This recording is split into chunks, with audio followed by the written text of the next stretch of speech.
concretamente en Perú, donde el Congreso rechazó este jueves por tercera vez adelantar las elecciones a 2023 para atajar de esta manera una crisis que ha dejado ya 66 muertos.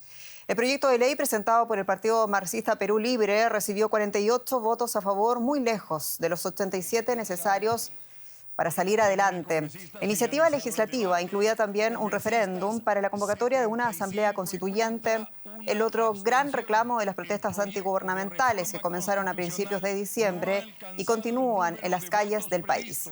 Los manifestantes exigen además la dimisión de la presidenta Dina Boluarte, quien reiteró que no piensa ceder a lo que calificó de chantaje político, tampoco dejar el cargo. La crisis se desató en diciembre pasado con la destitución del expresidente Pedro Castillo tras un intento de autogolpe constitucional. Y vamos ahora por el contexto y hablamos con el periodista Martín Rippel en Lima. Martín, un saludo. Y bueno, ¿cómo justificaron los congresistas peruanos esta decisión que para los manifestantes además es un nuevo boicot al adelanto de las elecciones que exigen?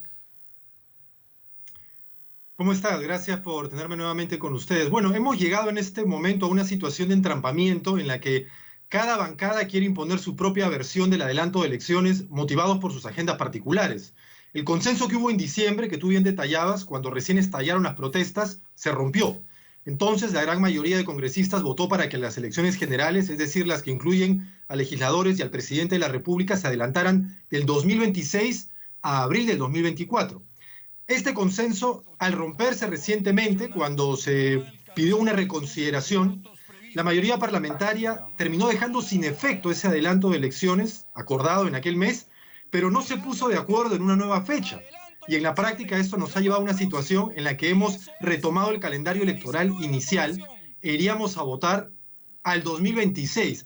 Algo que parece claramente un desafío a los manifestantes que abrumadoramente están pidiendo que se vayan todos y lo antes posible. Y aquí es donde, yo me refiero a la palabra que has usado, boicot,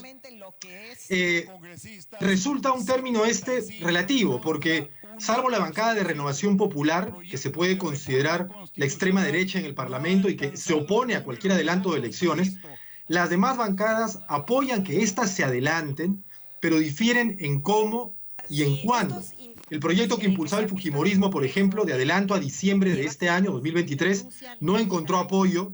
Tampoco encontró apoyo la reconsideración propuesta por la bancada de derecha de Avanza País, que propuso retomar el calendario de adelanto original a abril de 2024.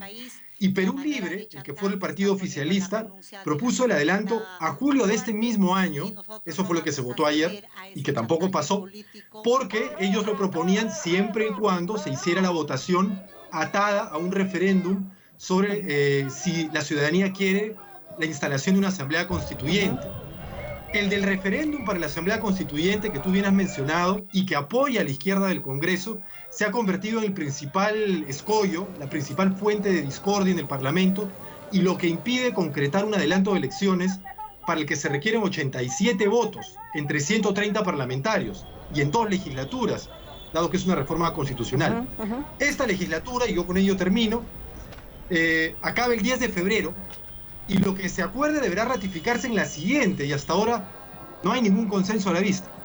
Lo concreto es que el Parlamento se sobrepone inclusive a lo que está pidiendo la propia presidenta Boluarte, que es adelantar efectivamente las elecciones para 2023. Martín, con este bloqueo en el Congreso, entonces, ¿cómo sigue la historia en el Perú? Bueno, conforme pasan los días, antes de consensuar protestas, parecen ir apareciendo nuevas, ¿no? Por ejemplo, hay una iniciativa que propone considerar a las próximas elecciones como complementarias, es decir, que el presidente que asuma solo se quede en el cargo hasta el 2026, que es el tiempo en el que Pedro Castillo hubiera dejado la presidencia de no haber dado un golpe de Estado. Otros consideran que debería haber reelección parlamentaria, lo cual es absolutamente impopular entre los ciudadanos.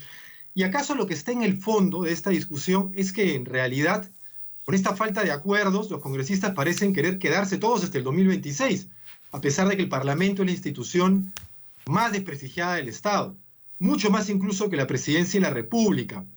Probablemente los congresistas están confiando en que la protesta ciudadana amaine y que sus reclamos pierdan fuerza y que por tanto ellos puedan prolongar su estadía en el legislativo.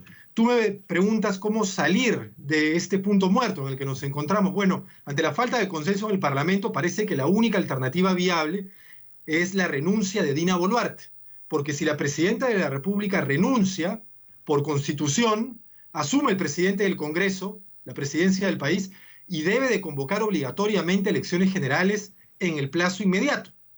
Sin embargo, ya Dina Boluarte ha señalado que no va a renunciar, ha remitido al Congreso de la República un proyecto de urgencia que hoy día el ministro de Justicia va a sustentar para que las elecciones generales se adelanten a octubre de este año y que asuman las nuevas autoridades, es decir, presidente y congresistas, a diciembre de este año. Pero en la práctica esto ya el Congreso lo debatió y ya lo rechazó. Entonces, no se prevé, al menos en el corto plazo, que el proyecto de urgencia del Ejecutivo pase y por tanto estaremos prolongando esta situación. A ver cómo sigue este choque de poderes allá en Perú. Muchas gracias, Martín, en Lima. Gracias a ti.